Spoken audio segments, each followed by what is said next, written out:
The best thing about dying is that it hasn't happened yet. Last week, someone I knew died, and it's got me thinking about death.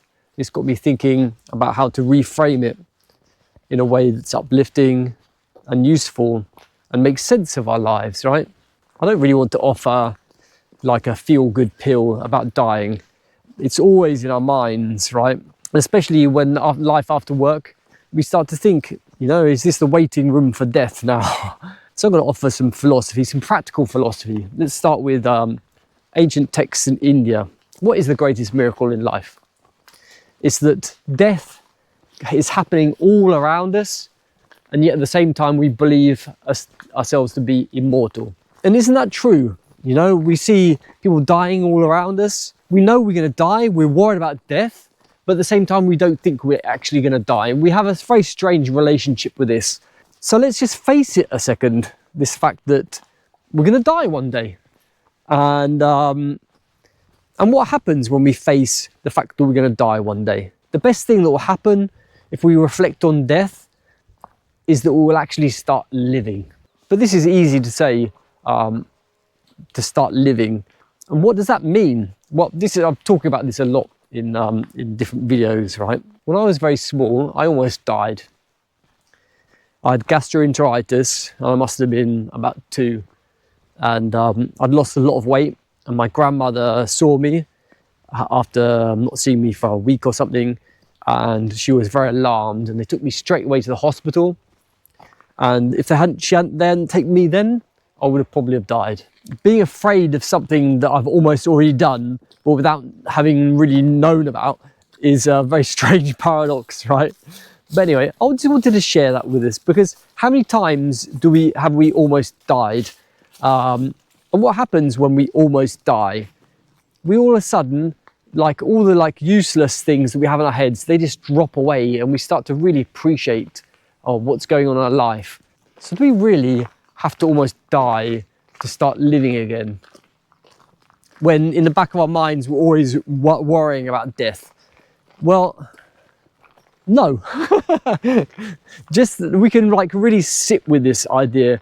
And there are lots of traditions that every day they really reflect on their mortality, and rather than being all morbid and gross and filling them with fear, it does the exact opposite.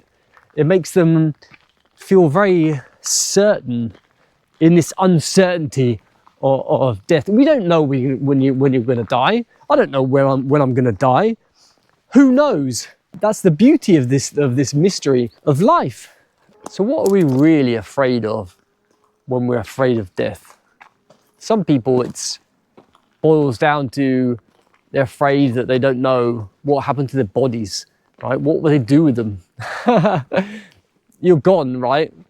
But anyway, fear isn't logical. But what is the fear behind that we have in it?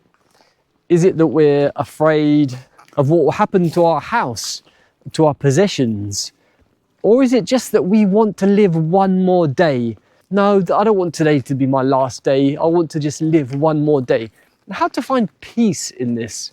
How to find peace that I've done my work and I'm ready to go? That's a tough question to sit with. So we think about all these ideas, and what am I really afraid of? Am I afraid it's going to be painful? You don't know. We don't know these things. That's a fear of pain rather than actual death. And what if it was really like when I go to bed at night and I just drop off? We don't know. There's no way of knowing. But for one thing, when we sit with this idea that I'm not here forever, what happens, you know? What happens if you think this is my last day on the planet? For sure, you're going to live differently. And right now you're probably thinking, if this is the last day on the planet, I'm going to stuff myself with chocolate. I'm going to drink myself silly. I'm going to come up with a whole list of things. But really, what would you do if this is the last day? What would that cup of tea taste like on your last day? It would taste amazing, right? So what would it be like if we could bring that presence into now? so that we're really enjoying everything because we're taking it all in. We're really there, fully with our senses, drinking this tea. And it's not so much about what I've done in my life. It's about that moment, about drinking that cup of tea or whatever it is for you, right? So I decide to live. I say yes to life. That's what I'm doing. And what does it mean to say yes to life? It means to not resist anything. It means to accept what comes to me and understand what can I do with this situation? What is the next thing that's asking for me? Yes, let's say yes to life, even though we don't know how long it's going to last for. So as you can see, we're going on a walk today. Walking is such a great way to waken up our vitality, and not just to walk for fitness, to get your step count in, but to walk, to move the body, but also to absorb all that's around us. I'm going to teach you a little trick now, which nobody really talks about. And it's, we can either look at things with the eyes like this, or we can feel that we let the world into our eyes. And sometimes it's really nice to walk and feel that we're letting everything come into us. And it can be sometimes even overwhelming because the beauty just fills us up. This is the stuff of poets, right? Poets, they know how to live. They are dancing with life.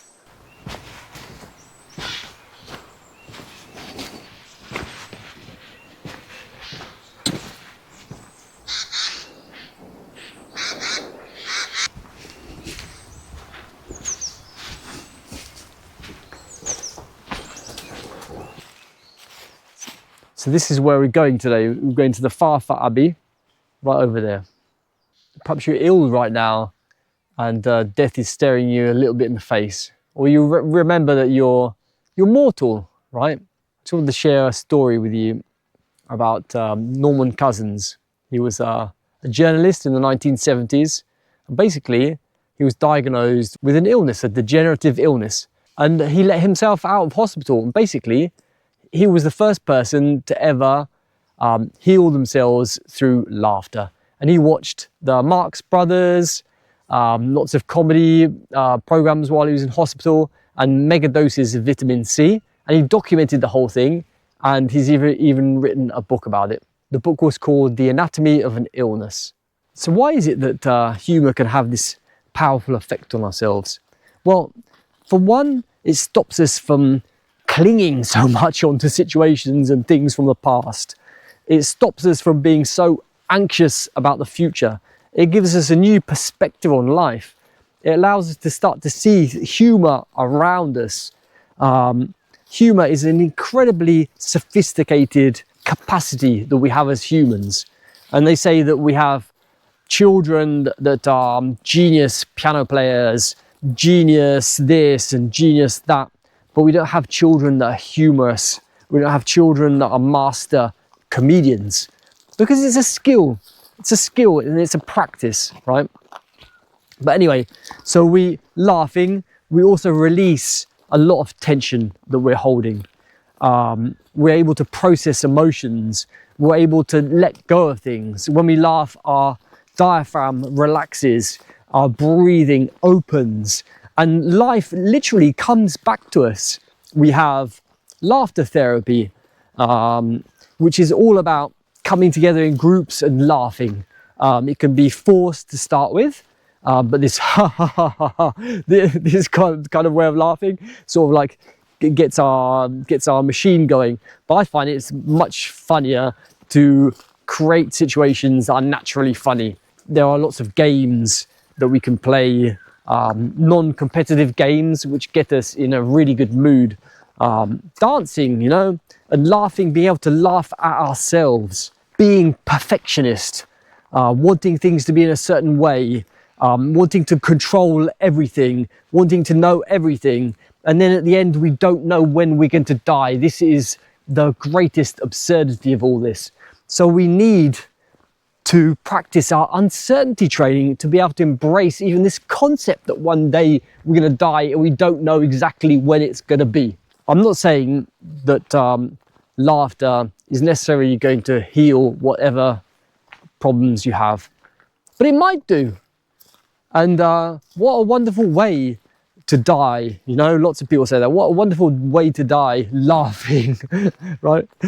Dying laughing. So sometimes you just have to do things a little bit out of the ordinary, you know? Like even if you're 50 or 60 or 70, skip.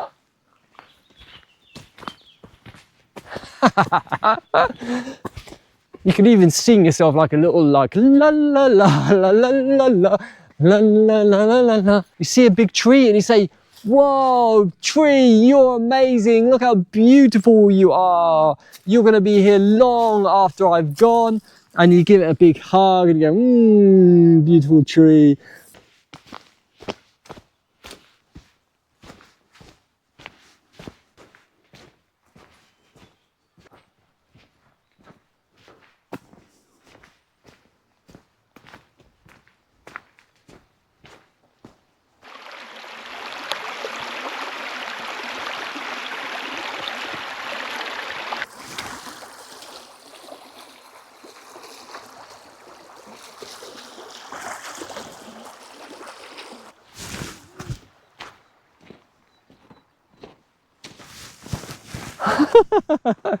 There's a beautiful song that I love, which talks about when you're sad, when you're mad, to go down to the river.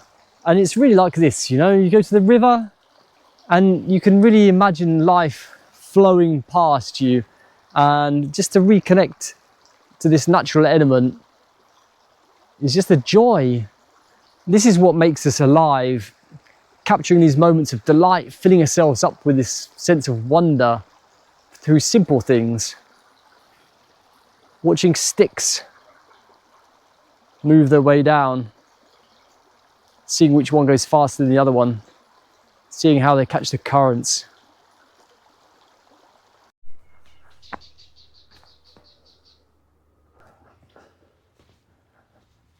So here we are in Farfa.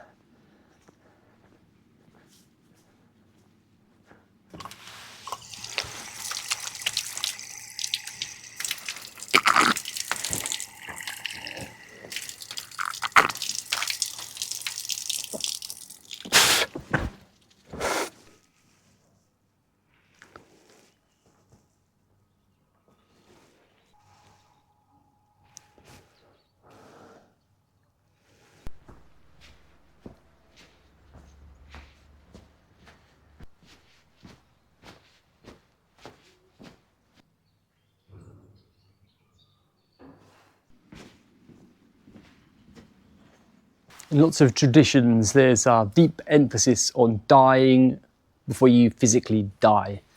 And what does that possibly mean? Well, in retirement, let's think of it as like you, after work, perhaps you're still carrying your identity of someone who had worked.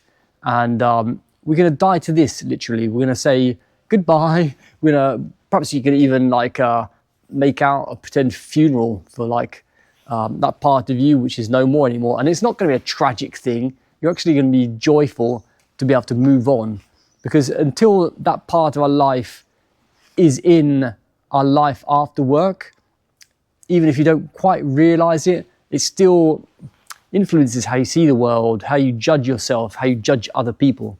So just to sum it up, the best thing about dying is that it hasn't happened yet. And the worst thing is to live another 20 years and not be fully alive. You've still got time. The question is, what are you going to do with it? So if you enjoyed this video, then check out this one here, where I talk about how to live rather than just passing time.